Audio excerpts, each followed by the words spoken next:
Welcome to Through the Trauma podcast. My name is Amber Larkins, published photographer, storytelling expert, visual artist, entrepreneur, speaker, and coach.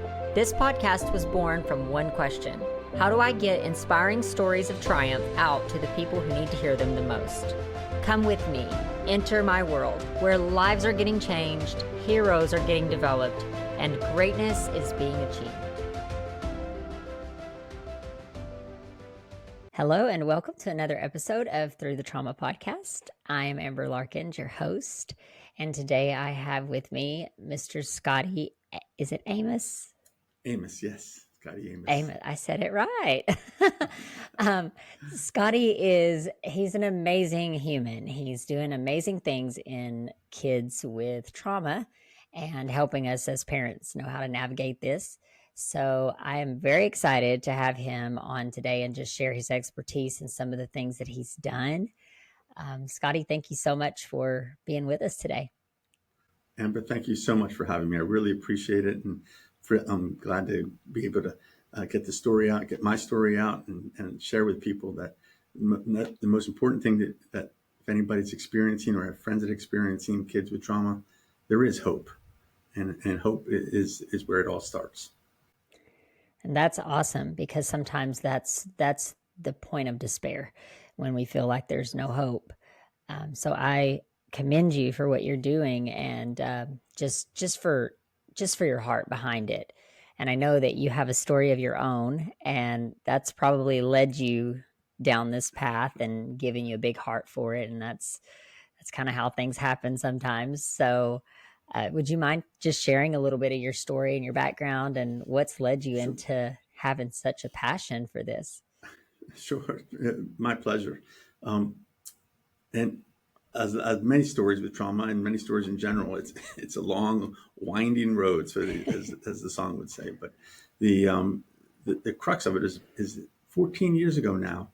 My wife and I, we adopted two little ones from a baby house in Russia. And the theory, I mean, we hadn't ever been told what trauma was, didn't know anything about it, went over there, connected with these little ones, brought them home, and we thought everything from there on in would be wonderful and peachy keen, and everybody would be apple pie, the whole bit. And what we found out is that's not the way trauma works. And the kids, right from the beginning, they didn't really understand why, what for, what was going on. And over the years, it probably took 5 or 6 years of constant back and forth and not understanding what's going on. And our natural instinct, the things that we're told so too often, is if kids aren't behaving the way they're supposed to behave, you have to show more authority. You have to show more discipline. You have to show more punishment. You have to show more consequences. And you know what we found? I found in retrospect that all those things are exactly opposite of what you need to do when your kids are suffering through trauma. That it's all relationship based, and that if you can build your relationships, from that comes trust. From that comes their willingness to give you authority over them, as opposed to being authoritarian, as opposed to being a power source. That attachment and that caring and that love comes first and foremost from relationship. So anyway, the crux of it is, when we really finally figured it out, we were actually in a court with a judge very close to having our kids taken away from us. And that's the moment. And, you know, that's a moment of despair. That's a moment of like, what are we doing wrong here? What's the problem? How can this be? And really sad, really feeling like a loss of hope, not sure what to do. And I'm personally a person of faith, and it just so happened just after that, we ran into a wife of a pastor at a church locally who had adopted their own kids, and she was a therapist, and she had and with her kids, and she began to talk to me about what trauma is. And through that, I began to do additional studies, additional reading, additional research, and found out what trauma is. And all of a sudden, the doors opened up. I realized everything we've been doing was upside down. Everything we've been doing was wrong. Everything we've been doing was power and authority, and consequences.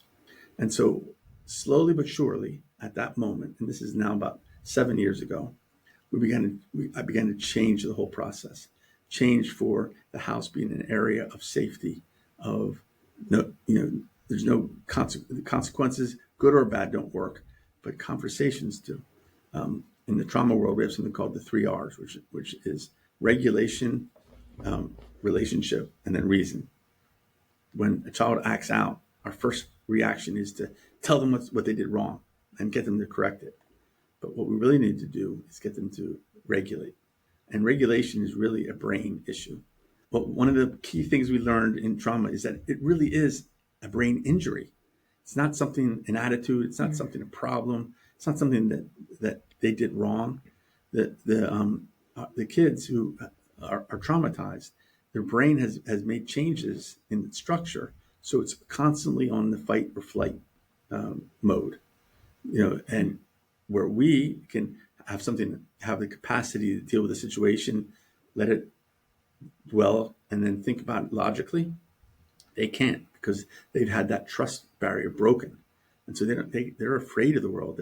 They don't trust adults, and so they're constantly in a survival mode, and so they get dysregulated quickly and often. And so what we need to do is get them back to a regulated state. Then the second stage is relationship. Let them know that we care for them, that we're there for them, that they can trust us. And then once those two stages are met, then we can talk to them about, well, how could we have done that better? What's the process? Let's try that again, without holding power over them or holding consequences over them, and the whole process. So oftentimes we'll say, you don't have timeouts. You have time ins. You have time to connect, time to talk, time to, as we would say, regulate.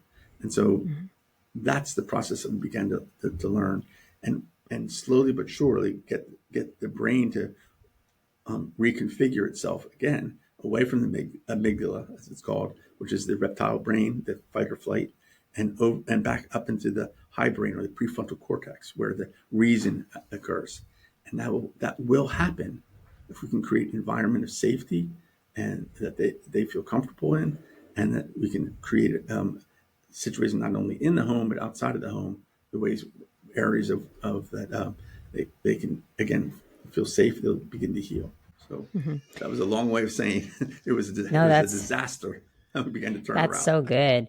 I have so many questions about everything you just said, but I want, before we like get too far, I would like to ask you and get your thoughts on what is that with trauma, because trauma is a key word now. Like, a lot of people use Yes, it. It's a buzzword, but um I think sometimes people have a misconception of trauma. I know with adults that I've interviewed, sometimes it's like, I don't have trauma. But then when you dig into it, it's like, that is trauma. And I think sure, everybody's experienced trauma on some level. But in your opinion, like, can you kind of give a kind of a baseline of what you would consider trauma, especially when you're looking at a child? sure. And one has to also understand that two children can experience the exact same event, and one can have trauma and one can deal with it. So it's not like a broken bone. You can see it on a scan and you see it's either broken or not broken. In this case, it really is each child has to be dealt with separately. But there are various different kinds of trauma. Just from that perspective, a lot of it could be from abuse, but from neglect. There could be psychological trauma. There's trauma from kids who can't get enough food to eat, kids that have emotional distress from their family situation. Mm-hmm. Any of those things can develop the trauma, and then you're not necessarily going to 100% be able to say, okay, I can see it on a scan, but you can begin to relate to, this event happened, or this is their experiences. So therefore, this is what's happening with them, and you can begin to observe again the fight or flight responses, the flying off the Mm-hmm. handle, what's going on here, how I react to as a parent, like, why are they pressing my buttons? Now the problem is all kids press their buttons, right? That's what they do, but it's to the degree, it's to how often, it's to It's how they respond to your response type of things that we have to observe. We can also look at it. I mean, I'm sure many of your people have talked about generational trauma, where it's handed Mm-hmm. down from generation to generation, and parents don't even realize they're implementing a traumatic experience on their kids because they lived it and they think that's normal. And that only when they can recognize it is it something that they can recognize it and be aware of it and want to change it. Can they change the generation to generation process? And other things we Mm-hmm. learn for adults. I mean, this is a stat that I recently read. 90% of our prison population either have unrecognized or unprocessed trauma. I mean, these are young people who are in jail because they don't know how to. They got into a process of trauma, and they're and they don't know how to deal with it, and they act out, and they create behavior. It gets more and more serious. So one of the things I share with people is that we got to deal with it when they're kids, so we don't have to deal with it when they're adults. And Mm-hmm. that's it's really a very strong process. We follow a neuroscientist, a guy named Bruce Perry. He has he's professor, doctor of and specifically on brain based trauma. And I'll share his website if people want to say, or they can just Google him. He's also an author, wrote a couple famous books, and just recently did one with Oprah of all people about trauma. And and his whole process is how do you soothe and heal the brain over time. And I'm involved. For example, when my kids went to, I'm wearing their vest at Lakeside schools. We're lucky enough up here in Philadelphia area to have a series of schools that are specifically for trauma, kids with trauma, and to see the transformation that goes on is just literally amazing. Because one of the greatest areas that kids have for re-traumatization, meaning we can do everything right in the house, but then we're sending them out to their schools, we're sending them out to the sports teams, we're sending them out to social events, we're sending them out to churches, and they just get re-traumatized all over again, and then they don't heal, they don't improve.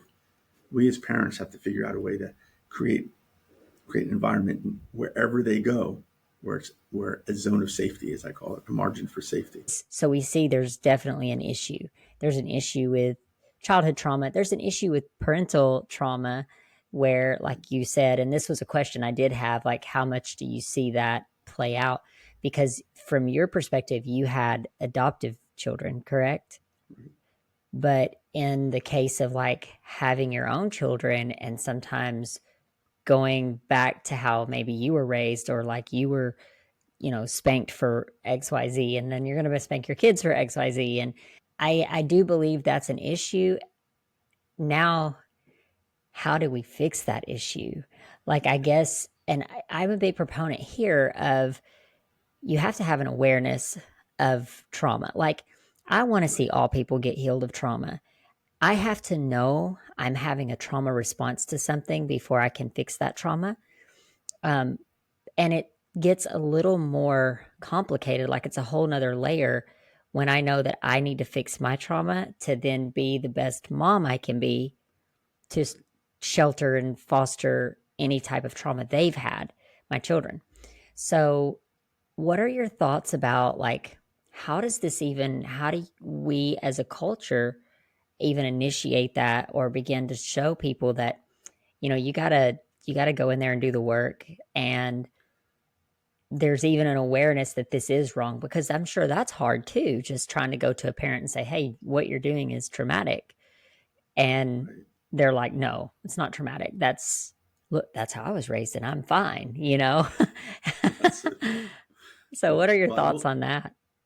I will say that um, one thing that certainly helps is outlets like what you're doing is sharing stories and sharing transformational stories where people can begin to look at. So you're doing some amazing work, and I know people like Thank us you. really appreciate it. But I think the key for all of us as the concept of trauma gets more and more out there and people are beginning to use it. Unfortunately, they begin to use it for it almost becomes just a hey, you're giving me trauma just because they're just trying to create an environment trying to create this defense mechanism, so to speak, by saying, "Oh, you're giving me trauma." But for people to recognize that some of the trauma is from them to their kids or them to other people, it is a hard thing to do. I completely understand it. I mean, there are ways of there's certain scores they call the ACE process, where you mark off events that in your life or that you've experienced, and that might create an environment. If it's 6 out of 10, then you probably have a traumatic background, and you might want to do it. But again, that all takes willingness to even go down that process, or go see a therapist, or go talk to them. But for kids and parents of kids, it's usually something's happening with my kid. There's something wrong. They're acting out. There's a problem here. That has to be. And our first reaction is, I want someone to go fix my kid. And that's the first mistake, because there's no fixing a child. Children will grow and heal if you create an environment or a moat around them where they feel safe, and they're not getting re-traumatized. And a lot of that is upon us. And can a parent be aware of that? Can a parent can observe, self-observant? Hey, what is my behavior? What am I doing differently? I mean, that's what happened with us, that we realized that our children's healing was on us, not on them. And only in that environment. And there's lots of books out there. Jeffrey Green has a couple of amazing books, and it's about creating that environment. And are we participating? And how are we there to help them? I guess that's the only thing I can offer. That there's no magic wand, there's no magic button. It's a matter of observing. How are we dealing with our kids or families' kids, and how can we get better, and how can we understand that this is real science. It's not magic. It's not just somebody coming up with an idea of be nicer, have a nicer relationship. It's not about being just having your kid being your best friend. It's about developing trust and a belief, and understanding it from that perspective. So, if you had to define, say, one thing that is probably the most important of all the different things that we can give to our kids, do you think that's a loving environment or something else? Yes. Well, let me answer that this way. Because I Mhm. use this line a lot. I have a couple themes that I use to answer that question. The Mhm. first one is, and I want to get the words right.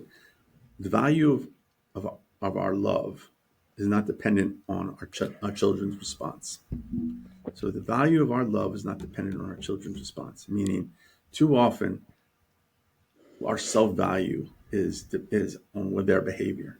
But with kids with trauma, there's a separation.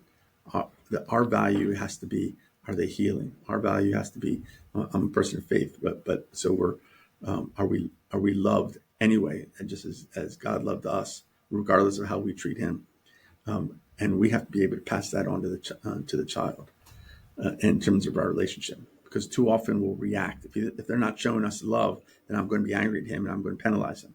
That's the opposite. That's one concept, and the other concept is that I really emphasize with parents. I should say two more things, but one main thing is, it's not how many great things you do for your child, it's how many negative things you can eliminate. Meaning, are we Hmm. really creating an environment, no matter where they go?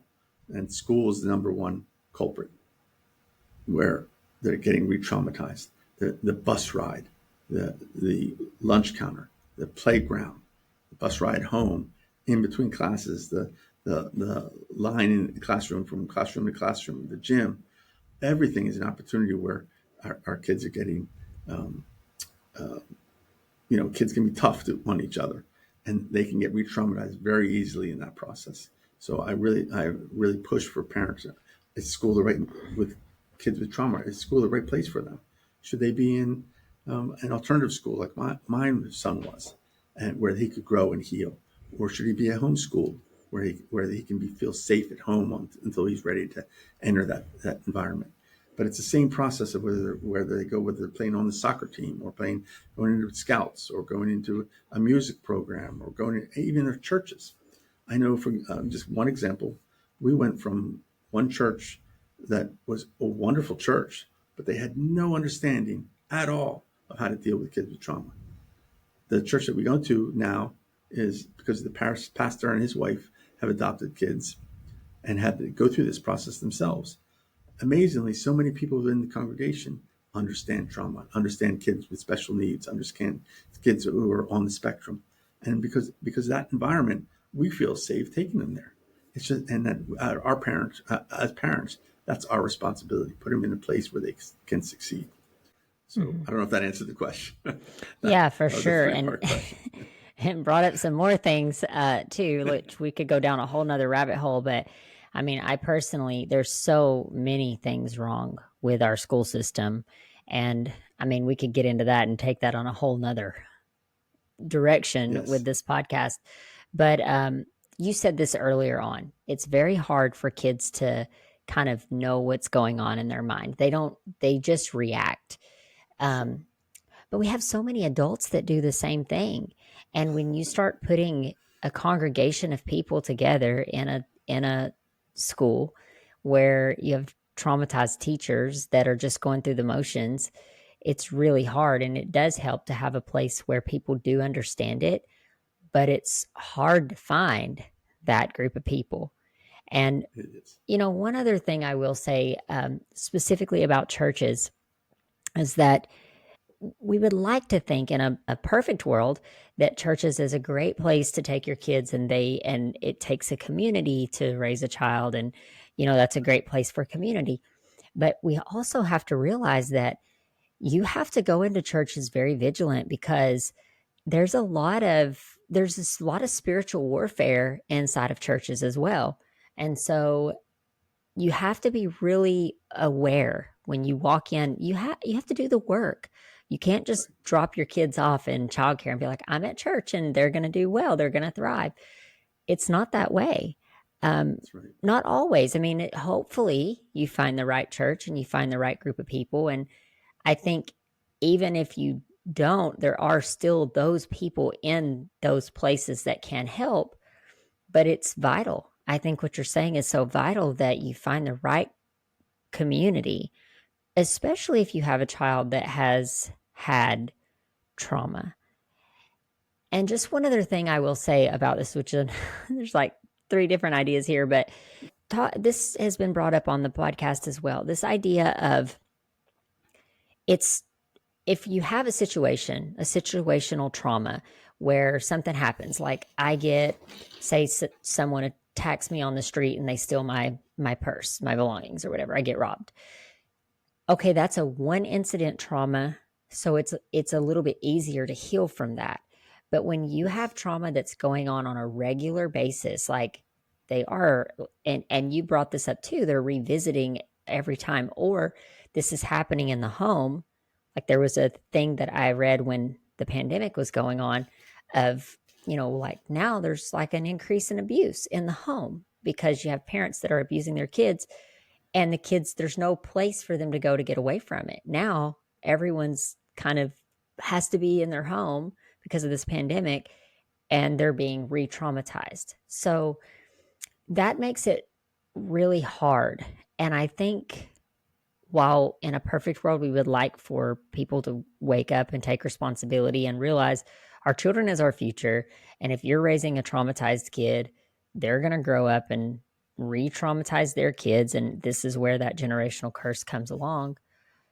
But as a society as well, like it's important for us, I feel like, well, like myself, for example, I have a heart to do this podcast because I want to see people get healed, and I want to see people overcome these types of trauma, because you can't thrive in a life or death or survival type situation. Um, what are your thoughts about, just in general, as a community, being able to help? Like, how can we help? Sure. That's such a vital question because you're right. Too often, I mean, for example, I I didn't know that we were contributing to our kids' trauma when we first brought them home. No one taught us about this, so I'm sure that ignorance is prevalent in many Mm, situations because no one. we, as a tendency, we don't question ourselves because we all think, oh, we're okay. But the process of what you're doing, what others are doing, what magazines, books, what schools like the one that I'm involved in now called Lakeside are doing is getting the word out, and slowly getting to understand. The therapists are getting the word out. It used to be, for example, going back to schools very briefly, that kids had some behavior problems. Maybe you were lucky enough to get an IEP. My kids have IEPs. Some have 504s. But the process was, all right, let's get him some behavior management, because everything gets treated by kids on the autism spectrum.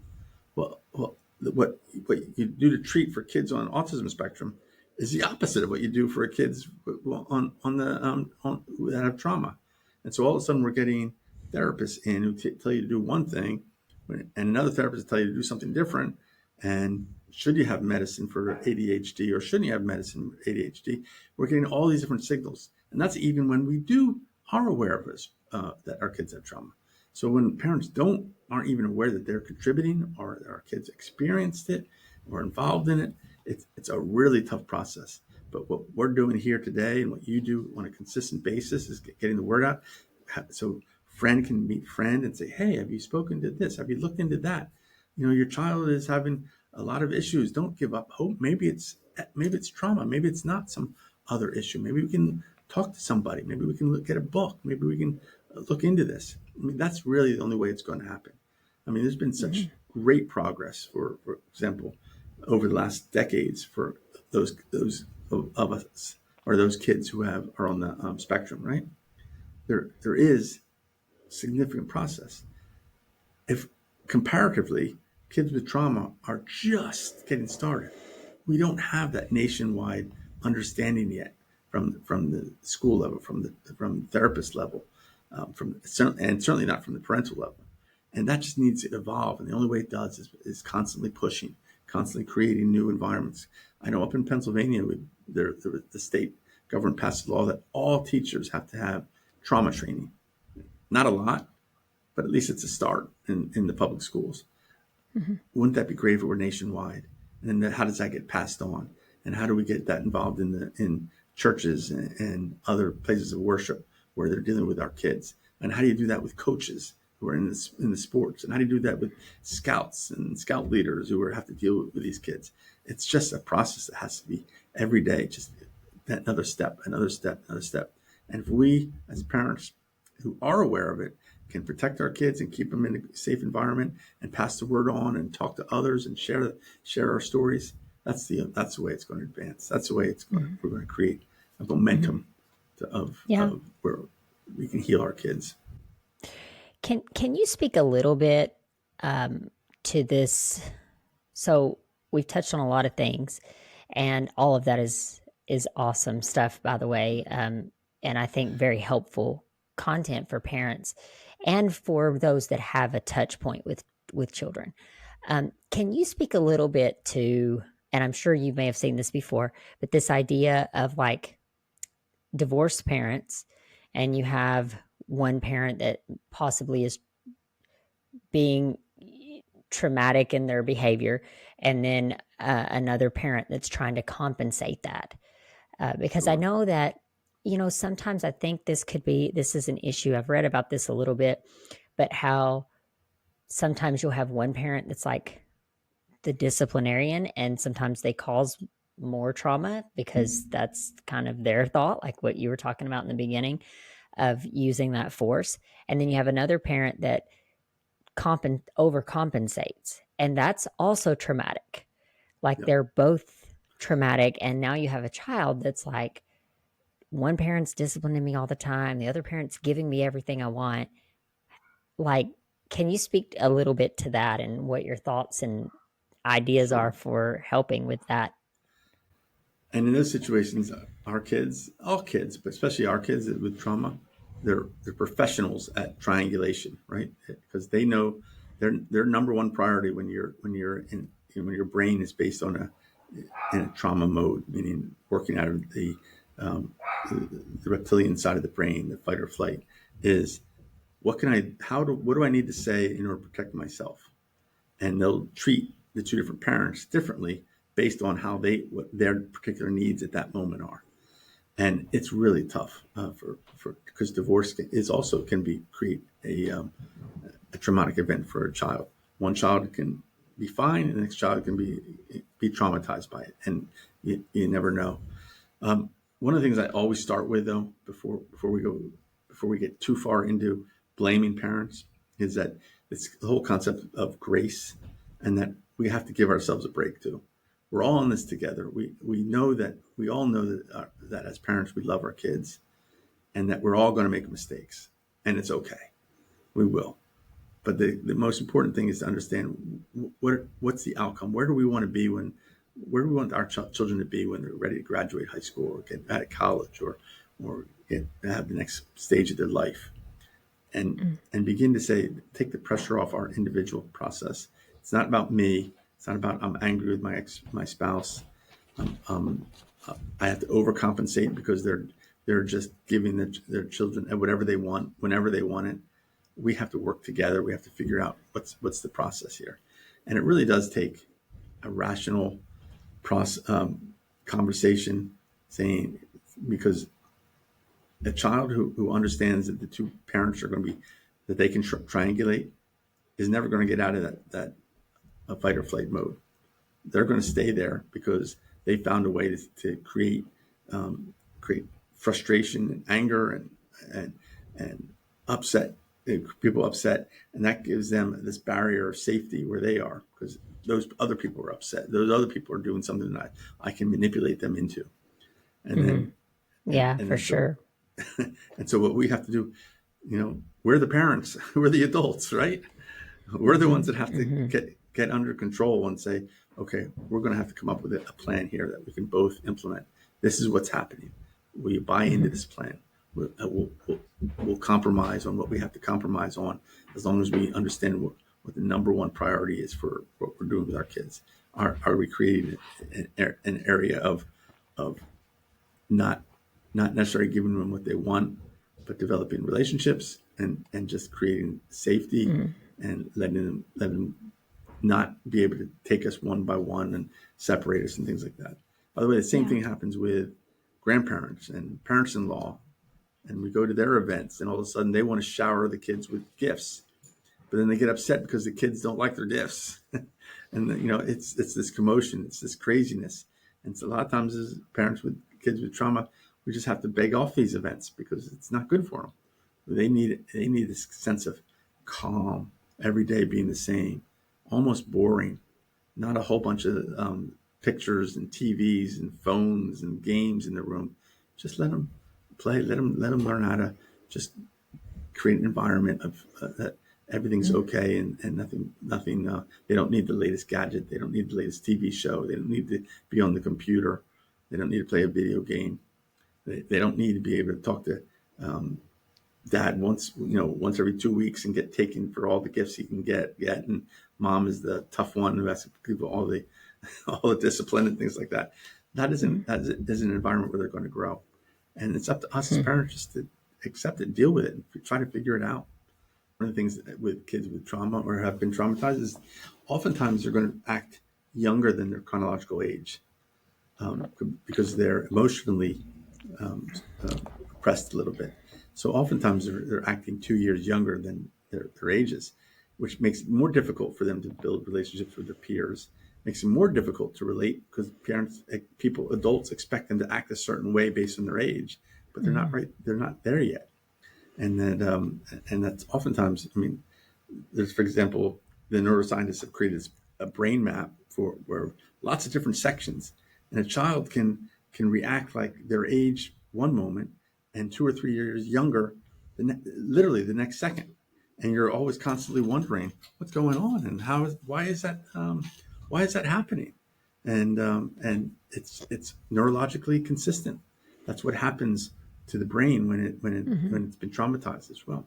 So Yeah. learning can be repressed as well, and so we have to create that environment where once we're able to get them out of the trauma state and into learning with their higher brain, all of a sudden they can learn more. All of a sudden they can relate better. All of a sudden, they can have more fun and relate to other kids better as well as adults. So And that that's totally good. makes sense because you think of Yes, like when you're in fight or flight, you're not in a learning mentality. yes, You're not in a learning mode. And exactly. it's really hard for human beings in general. I mean, just even for adults. I know when I'm in a fight or flight, it's really hard for me to excel in a certain thing or whatever because your brain is it's we're created that way to have that That's right. mechanism of fight or flight survival. Do you have any experience with parents Um, that are narcissistic? Not, I mean, not from my. I'm certainly not a professional. Certainly, I've been around people that you can look at and say, these poor kids. Everything is about them, the adults, right? That a certain adult wants to run the show and thinks that doesn't have any second thoughts about how they're behaving or what they're putting on to somebody else, and especially the children and things like that. So I've definitely seen it, and I can see the damage it can create. And I mean, certainly, if it's severe enough, that in itself can be traumatizing for a child because they don't learn the basics of humility. They don't learn the basics of right and wrong. I mean, if someone's always right no matter what, and that everything relates back to them again, then Mm, it can be very difficult for children. I can't say that yeah. it's an expertise of mine. It's a hard subject to tackle regardless. It's mind-boggling to me and I do think it goes back it's a spiritual battle. If we look at things and we look at things from, I know we spoke about being Christians and if we look at things from a Christian point of view, our world is increasingly getting bad and there is Sure. a agenda after the minds of our children and it's in everything. And you said something earlier that I did want to address too about sometimes letting them get bored, like not giving them electronics or whatever. But that's a coping mechanism. And I just had this conversation with a friend the other day of how it's so easy, even as parents, to just pick up our phones and start like, oh, I'm bored. I'm in a waiting room. Let me just scroll on social. Or it's like when you start having an awareness that you're doing this, I mean, it's an addiction, and it's a dopamine rush, and it's a band-aid. Sure. And if we're doing it as adults, how much more are our kids doing it? So then you have kids That's that true. are getting traumatized and then they're putting a band-aid on it by putting these screens in front of their faces and That's and it's not good because I have this belief system that when we take that trauma and we stuff it, eventually it's going to come out some of course. way. It may be later down the life where you feel triggered and you don't know why. That's manifesting in your life. Um, so I'm of the belief like, hey, we need to fix everything. We need to face it. There's a book that I read a few months ago, and it's called Letting Go. And it's not a Christian book, but he has a lot of principles in that book that seem very Christian to me. But this idea of really facing your emotions and not stuffing those emotions, but giving yourself freedom to feel emotions and then Right. releasing them. And that's a healthy way to deal with emotions, but it's really hard to try to get kids to see that. I think I'm in my Sure. 40s. So when you something happens, you get that middle age where you're just like you start to analyze life a little differently. But with kids, it's hard and it's just a hard thing to navigate.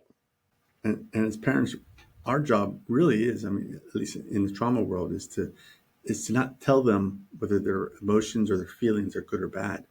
We can Mm, let them know that their feelings are their feelings. It's okay.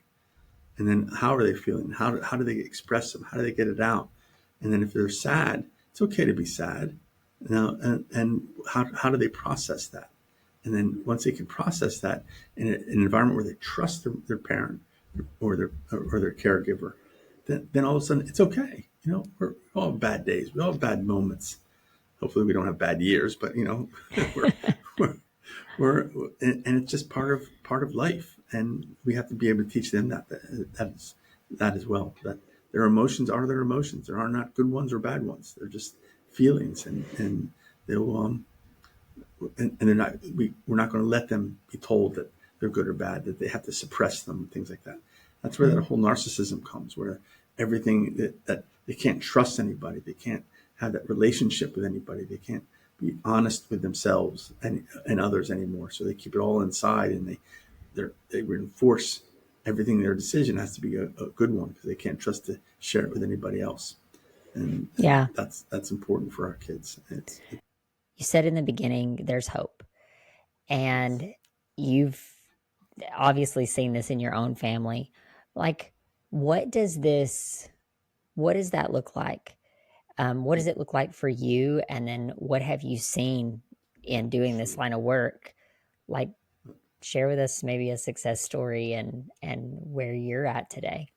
I'll one share what in my family, but also, I mean, the reason I wear this little vest for the school that I'm involved in is it's a school strictly for kids with trauma, and seeing the changes and seeing when these kids, a lot of these kids who eventually are going to be graduating from high school, and oftentimes they're the first kids in their families for multi generations that have even got through high school, and where they started from in seventh, eighth, ninth grade to where they finished by the time they're in 12th grade is just amazing. It's you wouldn't believe the transformation that occurs, because again, these kids, two things are true.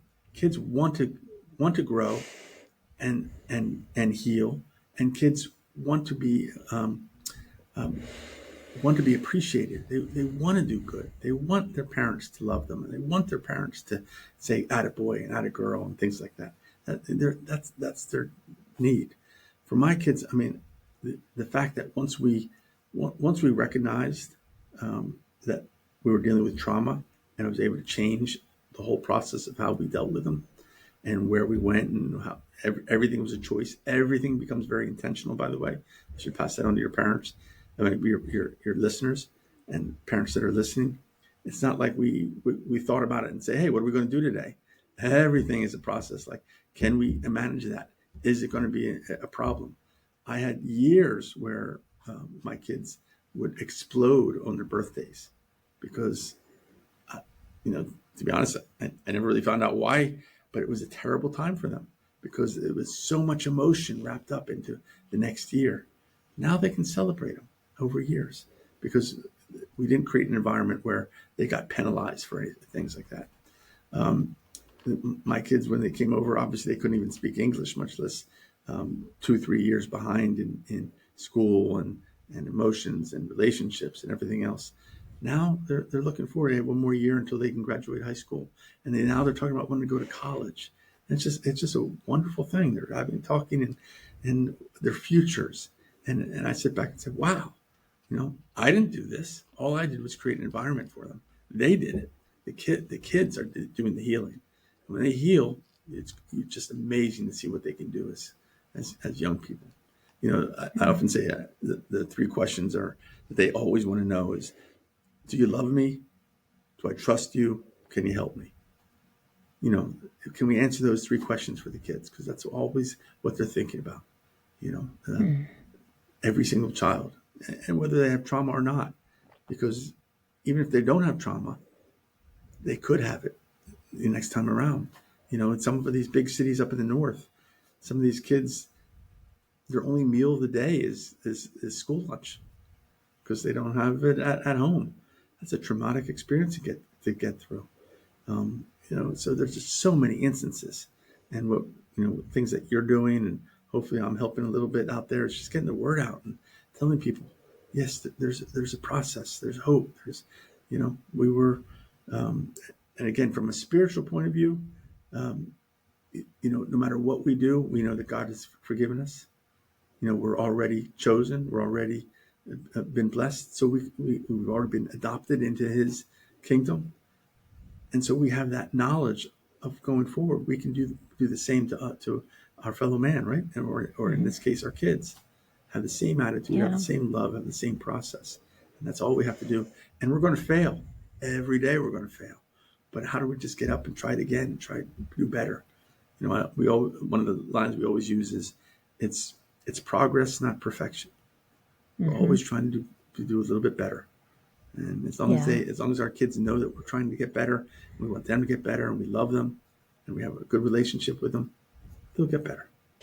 Do you have advice for a parent that possibly is struggling with a rebellious child? Maybe That's there's traumatic experiences that they're already trying to navigate, the child's trying to navigate it, and it's causing rebellious. I believe sometimes rebelliousness comes from trauma. I'm not an expert and I don't know that for every scenario, but I think in a lot of scenarios, it's like a child will try to act a little more tough, a little more in control because they've had that control ripped out from underneath them. And so this is a form of control and taking back their um, absolutely. It's sometimes called ODD, opposition defiance disorder. Some kids have been diagnosed with what they call RAD, reactive attachment disorder, and there's mood disorders. There's the ADHD. Sometimes it's a reaction to the parents and plus the ADHD and the combination of some of these, and that disruption, that rebellion, is classic among kids with because once again, they're in a mode of fight or flight, and what they're doing now, they're being reacted to with being yelled at, being given consequences, and all of a sudden the reaction to the consequence or being yelled at is to do more. That's just natural. What their brain has told them how to handle those situations. So mm, the first thing I would tell parents, and by the way, they can reach out to me through our website or email or whatnot as well. Not that I or the school, and I can show them where some training is. Um, the the first thing that's where I start with grace is to understand is that first of all, you're not bad. We've all been there. We're all in that situation. There's lots of people who are exactly where you are. There is hope. There is a process for this to work if you're willing to put the time and the energy into it.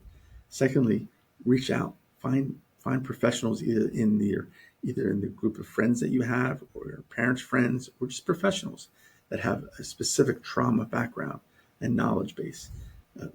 From there, you can begin to work on, well, what do I need to do for the right counselors? What do I need to do for the right program at school? What courses shouldn't they be in? Should they be in? I mean, maybe I can't deal with them in the home because there's so much frustration. But do I have them in the right class school environment? Can I give them some protection? What else? What are some of the other things I can do? In all honesty, sometimes the medicines are big help, especially with ADHD and things like whether it's Vyvanse or Concerta or some other mood stabilizations that help the kids in the process. So I mm-hmm. would say that there's a lot of things they can do in term, but the first thing is to reach out to find somebody who's gone through this process before. There's nothing new. We've all been there. Mm-hmm. And just reach out. Mm-hmm. We're glad to share. There's lots of Facebook groups. There's lots of websites. There's lots of professionals and neuroscientists and counselors at school. And just to know that it's not just you. There's lots and lots of people in the exact same situation, Mm-hmm. and you can find answers. So I have another question here. Sure. This is like one that has potential to go down another rabbit hole, but we don't have to. It's just you can answer simply. But I'm curious to like, do you have experience? So you brought up like the medications and things. Do you have experience or thoughts about some of the things that are put into the foods that cause like hyperactivity or cause these kind of neurological and behavioral type issues in kids? Are you familiar with that at all? Well, I'm not. It's not an expertise of mine, but I'm certainly a huge believer in the number one battle that all we all have is sugar, right? And so oftentimes it's orange juice. Sometimes it's the processed foods, and anywhere in that. And we just have to be aware of what do our kids react to, especially in a negative way. And it's really, you know, if you believe in fresh foods and healthy foods, and it's good for your kids, and you have the time and be able to create that. I mean, I understand also some parents probably are working all day, get home and put a frozen dinner in, and the kids are happy to eat it, and or a quick hamburger and fry. We're all in the battle. We're all trying to make all the things work, and this is where grace comes in as well. But if we can, when we can, you know, get on one of these food services or find a fresh place of food, it's going to help the kids in the long run by so much. Getting the fresh fruits and fresh vegetables, get enough protein, but not all red meat. It's All the things, we right? all know it already. It's like Yeah. nobody.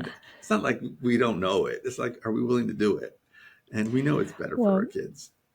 one thing that I will say, and I just know this because I have studied with my own children, um, not necessarily because of behavioral issues, but I went down this rabbit hole with uh, food dyes.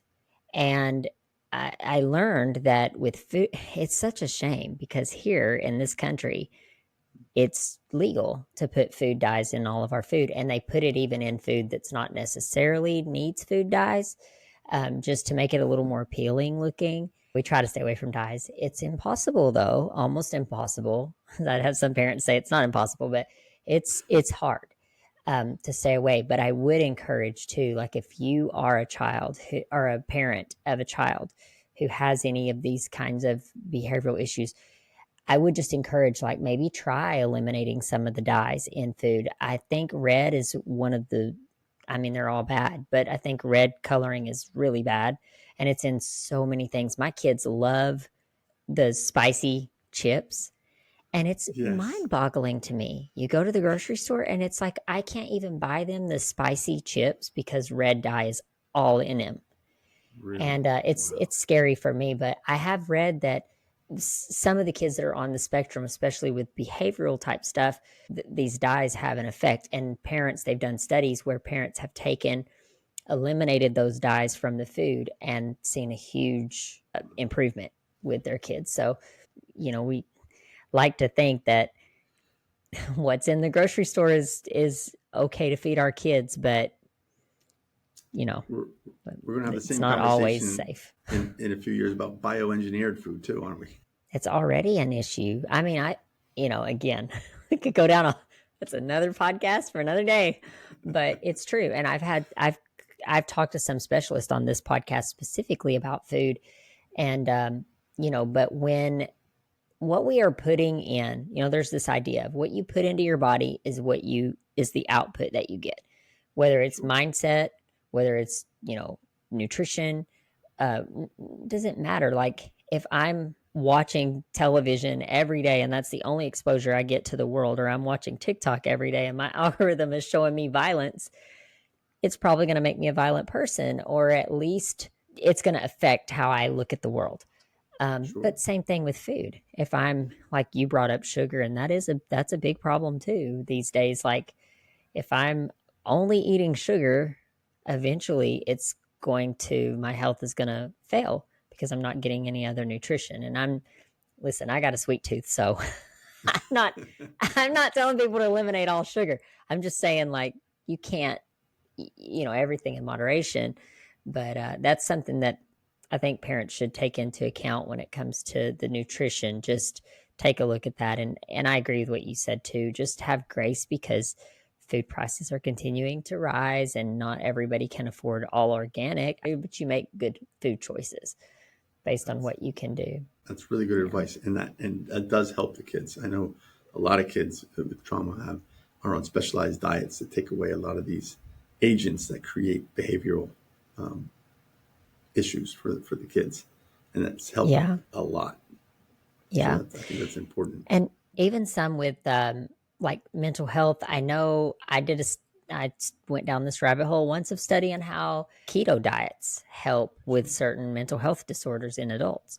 So it's just worth looking into, especially if you're on that fence of like, what do I do? Maybe just try. I mean, it doesn't hurt to just try to eliminate some of these foods. With that being said, we're like almost here, right here at an hour. It goes by so fast. It But I does. do want you to take a moment and just tell people where they can find you.